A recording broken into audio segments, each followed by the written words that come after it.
It was in the last 24 to 48 hours that my understanding, according to my understanding, is when the link began to be established. And that was mainly, he was using a phone that was obfuscating ability to track it.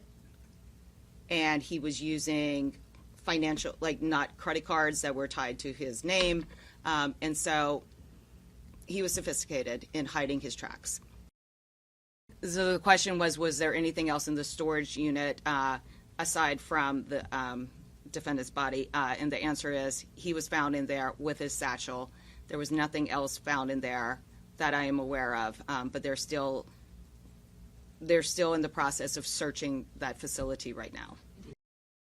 We don't have any information when he killed himself, but he was dead when investigators found his body.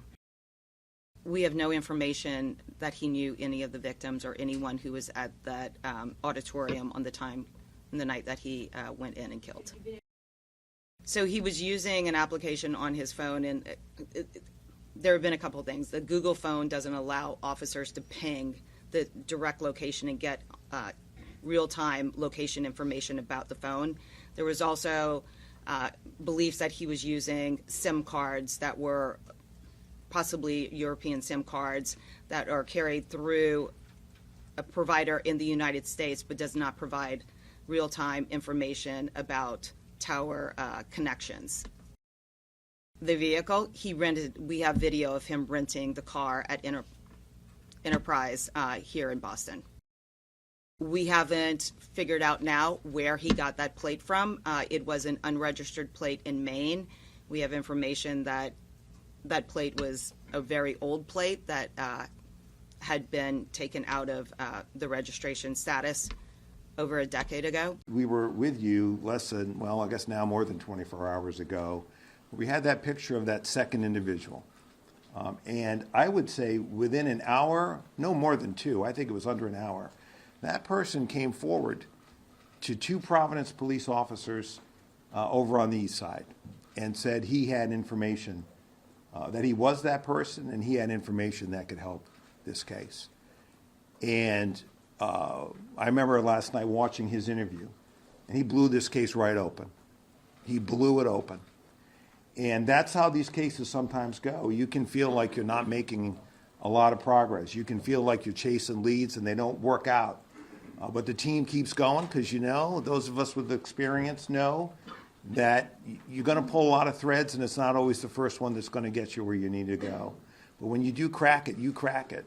And that person led us to the car, which led us to the name, which led us to the photographs of that individual renting the car, which matched the clothing of our shooter here in Providence, that matched the satchel that we see here in Providence. He was found dead with a satchel, with two firearms, and evidence in the car that that matches exactly what we see at the scene here in Providence. So Claudio Neves Valente was enrolled at Brown from the fall of 2000 to the spring of 2001.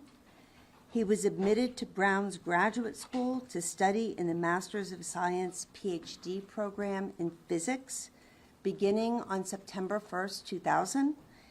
And he took a leave of absence effective April 2001 before formally withdrawing effective July 31st, 2003.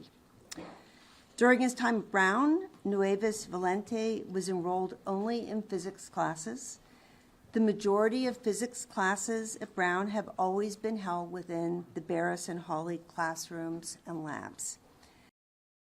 So I think it's safe to assume that this man, when he was a student, spent a great deal of time in that building for classes and other activities as a PhD student in physics.